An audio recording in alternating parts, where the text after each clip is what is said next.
Hello friend, मैं आनंद राज। आप सब भी देखिए, मगध यूनिवर्सिटी जो बोध गया में है उसका बीएड सेशन 23-25 का एग्ज़ाम जो 2024 में हुआ था उसका क्वेश्चन लेके आया। देखिए, इसमें कोर्स 1 से लेकर 7A में सभी पेपर का 13-14 जो मेथड होता है, आपको हर पेपर का मेथड का मिल जाएगा। आपका जो भी इसमें क्वेश्चन मिल जाएगा एक ही जगह मिल जाएगा। आपका इंग्लिश हो, फिजिकल साइंस हो, बायोलॉजिकल साइंस हो, मैथ हो, या आपका जैसे इंग्लिश का है, आपका जो भी हो, भूगोल हो मतलब भूगोल हो मतलब भूगोल, और आपका ज्योग्राफी साथ में होता है, इकोनॉमिक्स, फिर आपका हिस्ट्री हो, मतलब जो भी आपका हो, इसमें हर पेपर का आपका क्या होगा कि आपका मेथड का 14 मेथड है आपका, मतलब 13-14 जो भी मेथड है आपका, सब मेथड का इसमें क्वेश्चन मिल जाएगा। समझ गए? तो पूरा देखिएगा वीडियो। इसमें हम कोर्स 1 से लेकर आपका जो भी मेथड तक है पूरा क्वेश्चन आपको बताएंगे इसमें। तो चलिए स्टार्ट करते हैं। उससे पहले आपको बीएड फर्स्ट ईयर का वीवीआई क्वेश्चन भी डाल रहे हैं जो 2025 में एग्जाम देंगे, सेशन 24-26 वाले। तो उनके लिए वीवीआई क्वेश्चन कोर्स 1 का कर दिए, वैसे कोर्स 2-3 का भी कर देंगे। और नोट्स लेना होगा आपको कोर्स 1 से लेकर कोर्स 7A तक। तो आप इस नंबर पर व्हाट्सएप करके ले सकते हैं, 9576002401 पर। समझे? 9576002401 पर व्हाट्सएप करके नोट्स ले सकते हैं। क्लास भी चल रहा है, क्लास भी ज्वाइन कर सकते हैं। तो चलिए हम लोग स्टार्ट करते हैं। देखिए, लिखा हुआ है Magadh university BEd first year question 2024 session आपका 23-25 हो गया। सबसे पहले हम कोर्स 1 का बताएंगे जो ऊपर में लिखा है चाइल्डहुड एंड ग्रोविंग अप। देखिए, 80 नंबर का पेपर होता है, 3 घंटा आपको टाइम मिलता है। 3 सेक्शन में क्वेश्चन आता है, ऑब्जेक्टिव, लघुत्तरीय और दीर्घोत्तरीय। ऑब्जेक्टिव आपका 10 नंबर का होता है। तो सेक्शन ए में लिखा है वस्तुनिष्ठ प्रश्न। पहला क्वेश्चन है कि निम्नलिखित में सही उत्तर का चयन करें कि बाल केंद्रित शिक्षा शास्त्र का मतलब होता है। तो आप लोग जानते हैं कि बच्चों की आवाज़, उनकी सक्रिय भागीदारी को प्रमुखता देना। समझे? अब हम लोग आते हैं अगला क्वेश्चन पर। इसमें ऑप्शन हो गया, ए दिया है, बी, सी, तो बी इसका आंसर हो जाएगा। दूसरा क्वेश्चन है कि डैश जीवन भर नहीं चलती है। तो देखिए, आपका जो ग्रोथ होता है, वृद्धि होता है, वो जीवन भर नहीं चलता है। विकास आपका जीवन भर चलने वाली प्रक्रिया है।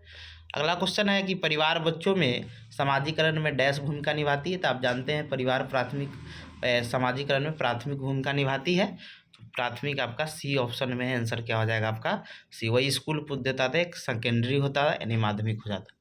अगला है क्वेश्चन कि बच्चों को ज्ञान के सक्रिय बिल्डर और छोटे वैज्ञानिक के रूप में देखते हैं जो दुनिया में अपने सिद्धांतों का निर्माण करते हैं। तो आप पियाजे के बारे में पढ़े थे, पियाजे को इंग्लिश में पिगट बोलते हैं। समझे? तो आंसर सी नंबर हो जाएगा। अब आते हैं हम लोग अगला क्वेश्चन कि सभी मनुष्यों में गुणसूत्र होते हैं। तो 23 जोड़ा होता है यानी 46 गुणसूत्र होता है। अब आते हैं खंड बी जो है आपका लघुत्तरीय होता है। करा निम्नलिखित में किन्हीं 4 प्रश्नों के उत्तर दीजिए। पहला क्वेश्चन है वृद्धि और विकास में अंतर स्पष्ट करें। दूसरा क्वेश्चन है कि व्यक्तित्व का वर्णन करें। तीसरा क्वेश्चन मतलब उसके बाद अगला क्वेश्चन है रचनात्मकता को परिभाषित कीजिए।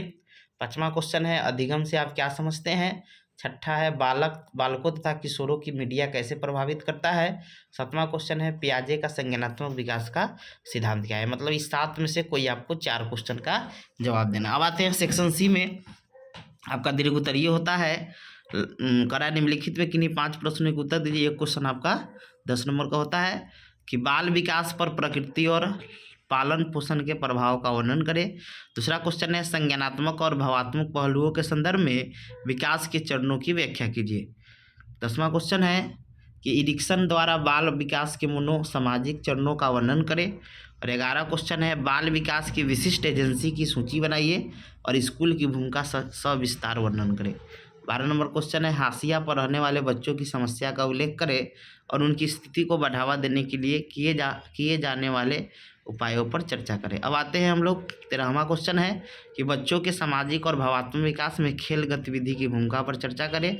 14वां क्वेश्चन है बाल विकास पर पर्यावरणीय प्रभाव के प्रभाव का अन्वेषण करें। यानी मतलब आपका 8 से लेकर 6 गो में से कोई 5 गो का देना है, 7 गो में से कोई 5 गो का जवाब देना। अब आते हैं हम लोग दूसरा जो पेपर होता है वो कंटेम्प्रेरी इंडिया एंड एजुकेशन होता है। समझे? ये भी 80 नंबर का पेपर है। इसमें भी आपको 3 घंटा मिलेगा। इसमें भी 3 सेक्शन में क्वेश्चन आएगा। सेक्शन ए जो होता है ऑब्जेक्टिव होता है। पहला क्वेश्चन है कि निम्नलिखित आयोगों में से किसने पहले प्राथमिक शिक्षा का विकेंद्रीकरण किया था? पहला ऑप्शन है हंटर आयोग, दूसरा है मुदालियर, तीसरा कोठारी और चौथा सेंट्रल। अगला है विश्वविद्यालय अनुदान आयोग का पहला अध्यक्ष कौन थे? तो 4 ऑप्शन है, समझे। इसमें एस भटनागर हो जाएगा, समझे, 4 ऑप्शन में। अगला है कि सामाजिक रूप से, सांस्कृतिक रूप से, आर्थिक और राजनीतिक रूप से वंचित सदस्यों में विभिन्न दर्जों की असमानताओं को समाप्त करने के लिए किसने संघर्ष किया था? तो विश्वकर्मा, वाल्मीकि, BR अम्बेडकर और उपरोक्त में से कोई नहीं है। 4 ऑप्शन में से कोई आप कर सकते हैं। अगला है संयुक्त राष्ट्र मानवाधिकार की घोषणा में शामिल था? तो सब था। आगे है माध्यमिक शिक्षा आयोग की नियुक्ति किसकी अध्यक्षता में हुई थी? तो लक्ष्मण मुदालियर अध्यक्ष थे, समझे। डॉक्टर ए स्वामी मुदालियर, यहाँ पर होगा सी होगा, doctor A Swami Lakshman Swami Mudaliar C number होगा, समझे। इन्हीं की अध्यक्षता में क्या हुआ था कि माध्यमिक बना था, तो लक्ष्मण स्वामी मुदालियर के नेतृत्व में। अब आते हैं हम लोग, हो गया ये। अब आते हैं सेक्शन बी में कि शिक्षा के उद्देश्यों को प्रभावित करने वाले कारकों की व्याख्या करें। अगला क्वेश्चन है बेसिक शिक्षा के मुख्य विशेषताओं को विवेचना करिए। चौथा क्वेश्चन है संविधान की धारा 46 की व्याख्या करें। मतलब धारा मतलब यहाँ पर अनुच्छेद का बात कर, आर्टिकल का बात कर रहा है। मौलिक अधिकार और कर्तव्यों से आप क्या समझते हैं? अब आते हैं हम लोग, छठा क्वेश्चन है भारत में स्वतंत्रता पूर्वकालिक शिक्षा व्यवस्था पर प्रकाश डाले, मतलब स्वतंत्रता से पहले कैसा शिक्षा व्यवस्था था। और अगला क्वेश्चन है कि राष्ट्रीय ज्ञान आयोग से आप क्या समझते हैं? अब आते हैं सेक्शन सी दीर्घ उत्तरीय होता है कि भारतीय संविधान के अनुच्छेद 14, 15, 16, 30 और 51 ए के संदर्भ में शिक्षा और मूल अधिकारों पर एक विस्तृत टिप्पणी लिखे। 9 नंबर क्वेश्चन है, इंग्लिश में भी है कि शिक्षा में समानता और निष्पक्षता से आपका क्या अभिप्राय है? भारत में विशेष संदर्भ में इसकी आवश्यकता और महत्व की विवेचना कीजिए। 10 नंबर क्वेश्चन है ध्रुवीकरण और आधुनिकीकरण से आप क्या समझते हैं? इसके लाभ तथा हानियों को भारतीय शिक्षा प्रणाली के संदर्भ में स्पष्ट करें। अगला क्वेश्चन है संशोधित राष्ट्रीय शिक्षा नीति 1992 की विशेषताओं की व्याख्या करें। 12वां है किस प्रकार शिक्षा और समाज एक दूसरे को प्रभावित करते हैं, व्याख्या करें। 13वां है कि शिक्षा का अधिकार अधिनियम में प्रमुख शैक्षिक अवसरों का वर्णन करें। 14वां है गुणवत्तापूर्ण शिक्षा के संकेतकों का पर चर्चा करें। 15वां है शिक्षा में व्यवसायीकरण द्वारा विद्यार्थियों को भविष्य के लिए कैसे प्रशिक्षित किया जा सकता है। 16वां क्वेश्चन है कि शिक्षा तथा समाज में क्या संबंध है, यह एक दूसरे को कैसे प्रभावित करता है। और अगला है कि महिलाओं को सशक्त बनाने में शिक्षा की क्या भूमिका है। अब आते हैं हम लोग लर्निंग एंड टीचिंग, जो तीसरा पेपर होता है, ये भी 80 नंबर का पेपर होता है। इसमें भी 3 घंटा मिलता है। सेक्शन ए ऑब्जेक्टिव होगा कि निम्नलिखित में सही उत्तर का चयन करें। शिक्षा मनोविज्ञान का केंद्र क्या है? बालक, पाठ्यक्रम, शिक्षक, इनमें से कोई नहीं। अगला क्वेश्चन है हम करके सीखते हैं, किसने कहा है? डॉक्टर एमएस ओकम, सिप्सन और कोलसेनिक, तो इसमें सिप्सन ही होगा। अगला अंतर्दृष्टि सिद्धांत किसने दिया था? तो कोहलर ने दिया था। अगला है क्रियात्मक परीक्षाएं उपयोगी है बालकों के लिए, निरीक्षकों के लिए, गूंगे के लिए, मतलब सभी के लिए है। अगला है सृजनात्मकता की पहचान क्या होती है? तो नवीन परिणाम, मतलब रिजल्ट नया आना चाहिए। अब आते हैं सेक्शन बी में कि निम्नलिखित में किन्हीं 4 प्रश्नों का उत्तर दीजिए कि शिक्षण तथा अधिगम एक दूसरे के पूरक क्यों है। तीसरा क्वेश्चन है सीखने का अर्थ खोज करती है क्यों। चौथा है संबंध प्रतिक्रिया सिद्धांत की विशेषता बताइए। 5वां है बुद्धि परीक्षण की व्याख्या कीजिए। 6ठा है सृजनात्मकता के विभिन्न परीक्षणों का नाम बताइए। 7वां है मैस्लो के प्रेरणा सिद्धांत का परिचय दीजिए। सेक्शन सी में आते हैं कि शिक्षण तथा अधिगम में अंतर बताइए। शिक्षण की विभिन्न अवस्था और क्रियाओं का वर्णन करें। अगला है सीखने की विशेषता का वर्णन कीजिए तथा इसकी विभिन्न विधियों पर प्रकाश डालिए। 10वां क्वेश्चन है कि ठंडाई के अभ्यास के नियम बताइए, उदाहरण देकर इनके स्पष्ट कीजिए। 11 है बुद्धि परीक्षण का अर्थ बताइए, बुद्धि के व्यक्तिगत और सामूहिक परीक्षण का तुलनात्मक विवेचना कीजिए। 12 है सृजनशीलता से आप क्या समझते हैं, सृजनशीलता बढ़ाने के लिए विद्यार्थियों में क्या व्यवस्था की जानी चाहिए। 13 है कि व्यक्तित्व को परिभाषित कीजिए, व्याख्या करें कि वंशानुक्रम और वातावरण व्यक्तित्व के विकास को कहाँ तक प्रभावित करता है। 14 है कार्य पर थकान से क्या प्रभाव पड़ता है, अपने छात्रों की थकान के प्रभाव को शिक्षक कैसे कम कर सकता है। और 15 नंबर क्वेश्चन है कक्षा में सामाजिक अधिगम में सहायता देने वाले कारकों का आलोचनात्मक वर्णन करें। अब आते हैं हम लोग कोर्स अब 4 है लैंग्वेज अक्रॉस द करिकुलम। ये 40 नंबर का पेपर होता है, इसमें 2 घंटा आपको टाइम मिलेगा। इसमें भी 3 टाइप का क्वेश्चन आता है। सेक्शन ए ऑब्जेक्टिव होगा कि निम्नलिखित में सही उत्तर का चयन करें। 4 ही ऑब्जेक्टिव होगा। निम्नलिखित में कौन सी भाषा की विशेषता है? भाषा संचार का एक माध्यम है, भाषा विचारों की अभिव्यक्ति है, ए और बी सी डी में से कोई नहीं, आपका सी नंबर हो जाएगा। अगला क्वेश्चन है कि पाठ्यक्रम के पार भाषा दृष्टिकोण छात्रों की मदद करता है, तो पहला मदद करे या छात्रों को अपने विचारों विस्तार करने चीज़ों को पता मदद करता है, ये आंसर हो जाएगा ए नंबर। समझे, मतलब हिंदी सीखने में छात्रों की मदद, तो आपका ए नंबर इसका आंसर सबसे बेस्ट होगा। अगला है बहुभाषावाद क्या है, तो जो कोई व्यक्ति दो या दो से अधिक भाषाओं का उपयोग करता है वो बहुभाषावाद है। समझ गए। अगला है कि पाठ्यक्रम के लिए माना जाता है क्या, उद्देश्य को प्राप्त करना, स्कूलों द्वारा आयोजित किया जाए, मतलब दोनों हो जाएगा, ये हमारे पे आंसर सी हो जाएगा कि पाठ्यक्रम के लिए माना जाता है। अब आते हैं हम लोग सेक्शन बी जो है आपका लघुत्तरीय है कि निम्नलिखित में किन्हीं 3 प्रश्नों का उत्तर दीजिए। श्रवण कौशल का अर्थ और महत्व लिखे, भाषा अधिगम से क्या तात्पर्य है, भाषा शिक्षण तथा भाषा विज्ञान में क्या संबंध है। अगला है सुलेख लेखन का 4 उपाय बताइए। छठा है बलाघात और सुलहर यानी का उदाहरण का वर्णन कीजिए। सेक्शन सी में आते हैं दीर्घोत्तरीय कि भाषा से आप क्या समझते हैं, भाषा और कार्य को विस्तार पूर्वक बताइए। दूसरा क्वेश्चन है कि भाषा और समाज में संबंध बताइए। तीसरा है भाषा का कक्षा शिक्षण सिद्धांत का वर्णन करें। 10वां है मातृभाषा का मानव जीवन में क्या महत्व है, प्राथमिक और माध्यमिक स्तर की शिक्षण व्यवस्था पर प्रकाश डालिए। अब आते हैं हम लोग अंडरस्टैंडिंग डिसिप्लिन एंड सब्जेक्ट, ये भी आपका जो होता है आपका मतलब 40 नंबर का 2 घंटा इसमें मिलेगा। सेक्शन ए में क्वेश्चन है कि निम्नलिखित में सही उत्तर का चयन करें। अंतःअनुशासनात्मक शिक्षा क्या है, समस्या समाधान, नवीन ज्ञान की उत्पत्ति, पाठ्यक्रम को समझना, इनमें से सभी हो जाएगा, उपयुक्त सभी। अनुशासन शब्द की उत्पत्ति है ग्रीक, लैटिन, फ्रेंच, अंग्रेजी, तो अनुशासन शब्द की उत्पत्ति आपका अंग्रेजी से तो होगा नहीं, फ्रेंच से हुआ है, सी हो जाएगा। अगला है NEP 2020 में 10+2 संरचना का नया पैटर्न क्या हो गया है, तो 5+3+3+4। अगला है सीखने की अक्षमता निम्नलिखित में छोड़कर सभी के कारण हो सकती है, तो आपका मतलब सांस्कृतिक कारण छोड़कर सभी से हो सकता है। अब आते हैं सेक्शन बी में है कि निम्नलिखित में 3 प्रश्नों का उत्तर दीजिए। क्वेश्चन है कि श्रव दृश्य शब्द शिक्षण सामग्री की आवश्यकता को स्पष्ट करें। अगला है पठन सामग्री के चयन किस प्रकार करना चाहिए। अगला है पाठ्यक्रम के प्रमुख आधार कौन कौन से हैं। 5वां है छात्र केंद्रित अधिगम से आप क्या समझते हैं, उपयुक्त उदाहरण की सहायता से विवेचना करिए। 6ठा है शिक्षकों की व्यावसायिक विशेषताओं को लिखे। अब आते हैं सेक्शन सी है दीर्घोत्तरीय, 2 प्रश्न का उत्तर देना है कि भारतीय विद्यालय के संदर्भ में कक्ष में अनुशासनहीनता के कारणों की विवेचना कीजिए और उनको दूर करने के उपायों को सुझाव कीजिए। अगला अधिगम की प्रक्रिया किन किन प्रकार के सीखने पर बल देती है। 9वां है कि औपचारिक और अनौपचारिक शिक्षण पर एक टिप्पणी लिखिए और इस कथन की व्याख्या कीजिए कि शिक्षण एक कला है। अगला है पुस्तकालय से आप क्या समझते हैं, इसकी आवश्यकता और महत्व की विवेचना कीजिए।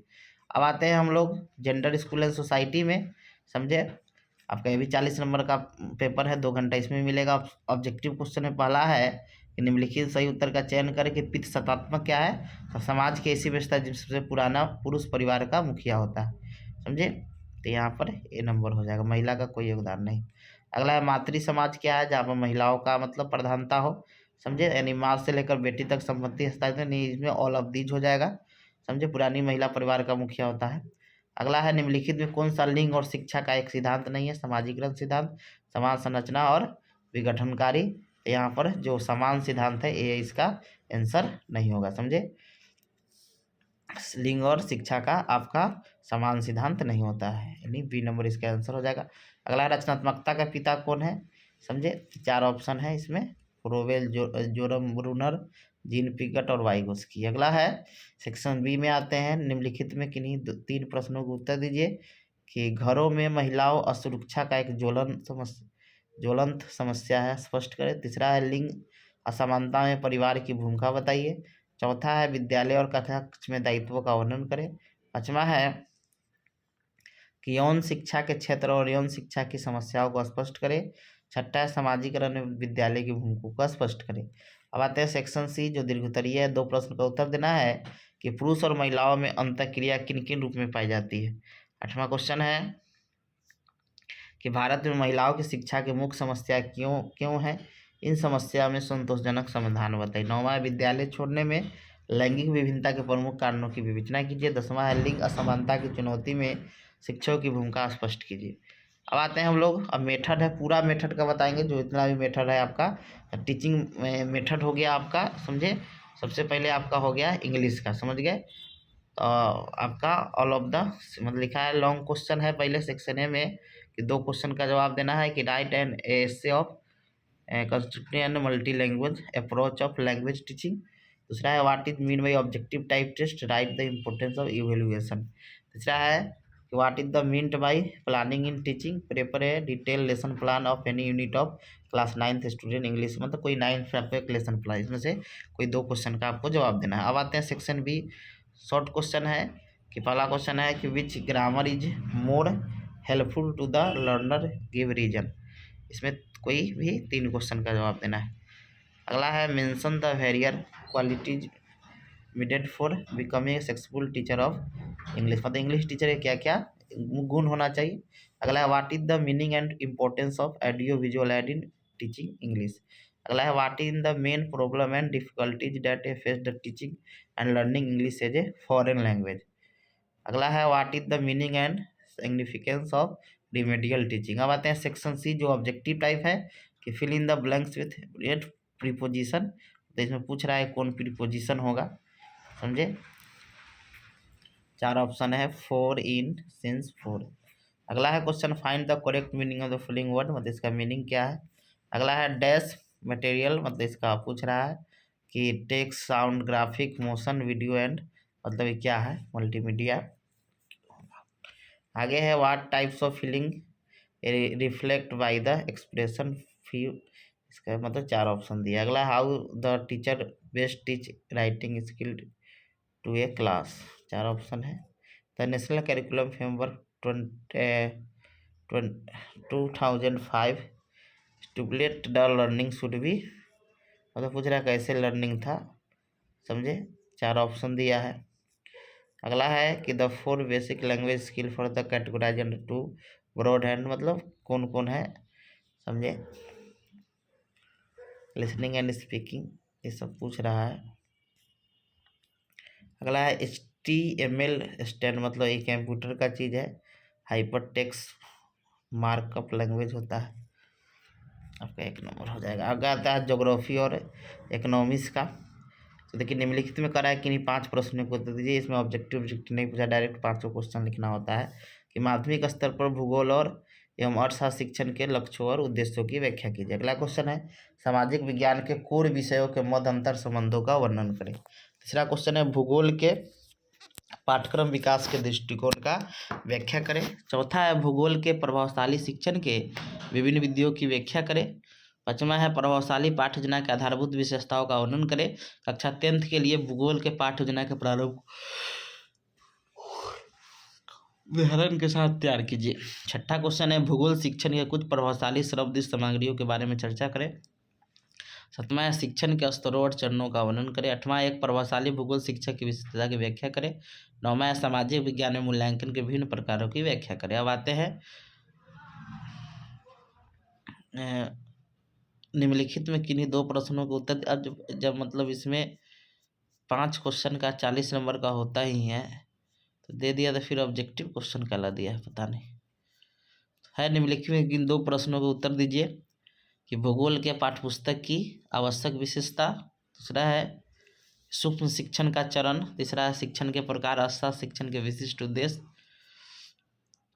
अब आते हैं हम लोग हिंदी में, तो इनमें क्या है किन्हीं 5 प्रश्नों के उत्तर देना है, समझ गए। एक क्वेश्चन 8 नंबर का है कि माध्यमिक स्तर पर हिंदी शिक्षण के लक्ष्यों और उद्देश्यों को बताइए। दूसरा है पाठ्य योजना के अर्थ और महत्व को विस्तार पूर्वक वर्णन करें।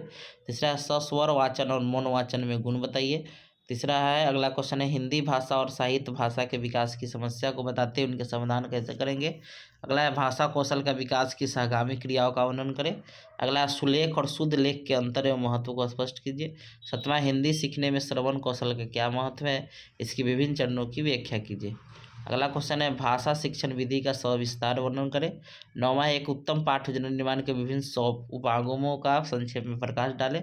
10वां है कि व्याकरण शिक्षण विधियों में आगमन और निगमन विधि का वर्णन करें। अब आते हैं हम लोग मैथमेटिक्स में। इसी में करें निम्नलिखित में किन्हीं 5 प्रश्नों के उत्तर दीजिए कि गणित शिक्षक के प्रमुख गुणों को संक्षेप में बताइए। दूसरा क्वेश्चन है उद्देश्य और प्राप्त उद्देश्य में क्या अंतर है, गणित शिक्षण के उद्देश्यों का वर्णन करें। तीसरा क्वेश्चन है कि माध्यमिक स्तर पर गणित के पाठ्यक्रम संगठित करने के क्या क्या सिद्धांत है। चौथा है गणित शिक्षण में प्रयोगशाला विधि का वर्णन करें। पाँचवा है सेवारत शिक्षकों के पेशेवर विकास के साधनों का वर्णन करें। छठा है गणित शिक्षण में सहायक सामग्री का उपयोगिता बताइए। सातवां है गणित अध्ययन के प्रमुख समस्याओं को स्पष्ट और परीक्षण कीजिए। आठवां है कि गणित शिक्षण में आगमन निगमन विधि का वर्णन करें। नौवां है उपचारात्मक शिक्षण से आप क्या समझते हैं। 10वां है गणित में प्रचलित पाठ्य पुस्तकों में क्या दोष है, पाठ्य पुस्तकों में सुधार है तो सुझाव दीजिए। अब आते हैं हम लोग हिस्ट्री सिविक्स में। इसमें भी मतलब 3 टाइप के इसमें क्वेश्चन पूछा हुआ है। सेक्शन ए में दीर्घोत्तरीय है कि निम्नलिखित में कि 2 प्रश्नों का उत्तर दीजिए कि इतिहास शिक्षण के लक्ष्य, उद्देश्य और मूल्यों की विवेचना करें। दूसरा क्वेश्चन है कि पाठ्यक्रम डिजाइन से आप क्या समझते हैं। इतिहास या नागरिक शास्त्र शिक्षण में पाठ्यक्रम डिजाइन के सिद्धांतों की विवेचना कीजिए। तीसरा क्वेश्चन है मूल्यांकन पद्धति से आप क्या समझते हैं। इतिहास या नागरिक शास्त्र शिक्षण में रचनात्मक और योगात्मक मूल्यांकन की व्याख्या कीजिए। चौथा क्वेश्चन है कि माध्यमिक स्तर पर गणित शिक्षण में कौन कौन सी विधियां है। इतिहास शिक्षण में प्रयुक्त मुख्य विधियों का वर्णन करें। अब आते हैं सेक्शन बी दीर्घोत्तरीय। निम्नलिखित में किन 3 प्रश्नों के उत्तर दीजिए। नागरिक शास्त्र शिक्षण के शिक्षण कौशल को लिखो। निबंधात्मक और वैकल्पिक परीक्षण में क्या अंतर है। प्रदर्शन विधि की विशेषताओं को लिखे। आगे है कि इतिहास शिक्षण के स्रोत विधि का क्या महत्व है। नागरिक शास्त्र का अर्थशास्त्र समन्वय का वर्णन करें। अब सेक्शन सी आते हैं। ऑब्जेक्टिव है कि इतिहास का क्या अर्थ है स्पष्ट करें। दूसरा है प्रस्तावना कौशल के घटक। तीसरा है नागरिक शास्त्र शिक्षण के उद्देश्य। चौथा है इतिहास शिक्षण में ICT का महत्व। अगला है नागरिक शास्त्र विज्ञान तथा कला दोनों है, व्याख्या करें। इतिहास शिक्षक के गुण। इतिहास शिक्षण में सेमिनार का महत्व। अच्छे पाठ्य पुस्तक के गुणों को लिखिए। अब आते हैं होम साइंस है कि आपका पहला क्वेश्चन है कि इसमें भी 3 टाइप का आता है कि कक्षा में प्रभावी होने के लिए गृह विज्ञान शिक्षक के पास कुछ आवश्यक कौशल क्या होना चाहिए। दूसरा क्वेश्चन है इंग्लिश में भी है कि पाठ्यक्रम विकास में चल रहे मूल्यांकन और आकलन के महत्व पर चर्चा करें। तीसरा है गृह विज्ञान के लक्ष्य और उद्देश्यों के शिक्षण पर विवेचना करें। चौथा है गृह विज्ञान प्रयोगशाला का क्या महत्व है, इसके प्रयुक्त होने वाली उपकरणों की सूची बताइए। सेक्शन सी आपका लघुत्तरीय है कि किन्हीं 4 पर संक्षिप्त टिप्पणी लिखे। शिक्षण कौशल, गृह सज्जा, गृह विज्ञान और अर्थशास्त्र के बीच संबंध, श्रव्य दृश्य सामग्री और प्रौद्योगिकी। अगला है शिक्षण अधिगम सामग्री। अगला है उसके बाद है सूक्ष्म शिक्षण। अब आते हैं कॉमर्स। तो सभी प्रश्नों का उत्तर इसमें भी अब 2 क्वेश्चन आपका दिया हुआ है दीर्घोत्तरीय में कि एक विषय के रूप में वाणिज्य शिक्षण की प्रकृति क्षेत्र का उल्लेख करें। दूसरा है पाठ्यक्रम पटचर्या क्या है, वाणिज्य के पटचर्या निर्माण के सिद्धांतों का उल्लेख करें। तीसरा क्वेश्चन है वाणिज्य के अन्य विषयों के साथ सहसंबंध की विवेचना कीजिए। सेक्शन बी में है कि लघुत्तरीय प्रश्न है, निम्नलिखित में किन 3 प्रश्नों का उत्तर दीजिए। आगमन और निगमन विधि का परीक्षण, वाणिज्य शिक्षक के उद्देश्यों की व्याख्या कीजिए। पाठ योजना क्या है, एक पाठ योजना की आवश्यकता, महत्व पर संक्षिप्त विवरण दे। पाठ संगामी क्रिया की आवश्यकता, आकलन और मूल्यांकन में से आप क्या समझते हैं। अब सेक्शन सी आते हैं कि सही उत्तर चुने। निम्नलिखित में कौन शिक्षण पद्धति नहीं है। व्याख्यान, विचार विमर्श, कहानी कथन, प्रदर्शन। अगला है कि वाणिज्य के उप विषय कौन है, 4 ऑप्शन है। आगे है इंग्लिश में है, हिंदी में आते हैं। एक अच्छी वाणिज्य पाठ्य पुस्तक कैसी होनी चाहिए, तो उपयुक्त सभी हो जाएगा। वाणिज्य शिक्षण का उद्देश्य क्या है, समझे, 4 ऑप्शन है, तो इसमें भी उपयुक्त सभी हो जाएगा। अगला है भारत में वाणिज्य शिक्षा की सेवा सफल किस शिक्षा आयोग ने की थी, 4 ऑप्शन है आपका, समझे। वो वुड मतलब एबर्ट, वुड रिपोर्ट, वाणिज्य शिक्षा की विशेष समिति, कोठारी आयोग और राधा कृष्णन आयोग। बातें हैं वाणिज्य शास्त्र के किस विषय से घनिष्ठ संबंध है, समझे। अगला है एक वाणिज्य शिक्षा का सबसे महत्वपूर्ण गुण क्या होना चाहिए, चरित्र, स्वास्थ्य और रुचि और अभिरुचि हो जाएगा। सन 1918 तक किस पद्धति को स्पष्ट किया गया था, 4 ऑप्शन है आपका। आते हैं हम लोग बायोलॉजिकल साइंस में। पहला दीर्घोत्तरीय प्रश्न है, 2 क्वेश्चन का जवाब देना है कि विज्ञान की दैनिक जीवन में भूमिका तथा आधुनिक समय में इसकी प्रासंगिकता को बताइए। दूसरा है क्वेश्चन कि जीव विज्ञान शिक्षण में आगमन निगमन उपागम की व्याख्या कीजिए। तीसरा है जीव विज्ञान में अधिगम के मापन को बताइए। सेक्शन सी है, बी है लघुत्तरीय प्रश्न, निम्नलिखित में किन 3 प्रश्नों को उत्तर दीजिए। जीव विज्ञान में रचनात्मक उपागम, उपलब्धि परीक्षण, विज्ञान शिक्षण में सामूहिक उपागम, जीव विज्ञान शिक्षक की व्यवसायिक विकास। सेक्शन सी है, सही उत्तर के चुनिए। योजना विधि के प्रारंभ किसने किया था, किलपैट्रिक। जॉन डीवी, समझे थे, इसको जॉन डीवी प्रारंभ किया था, समझ गए। आगे है कि जूनियर स्तर का पाठ्यक्रम कैसा होना चाहिए, तो क्रिया प्रधान होना चाहिए। अगला है, 4 ऑप्शन है आपका। मूल्यांकन एक प्रक्रिया, सतत असतत, रुक रुक कर, कार्यातीत, मतलब सतत प्रक्रिया है। अगला है, किसी विषय को छोटे से हिस्से में बांटने की प्रक्रिया क्या कहते हैं, उसको हम लोग विश्लेषण कहते हैं। अगला है, ज्ञान प्राप्ति की विधि क्या है, तो आपका सब ज्ञान प्राप्ति की विधि है। शिक्षण की सबसे महत्वपूर्ण कौशल क्या है, तो पढ़ाने के दौरान छात्रों को तनाव मुक्त रखना। दूसरा, अपने विषयों को निर्धारित पाठ्यक्रम कवर करना। तीसरा है, छात्रों को शिक्षक कथन समझना।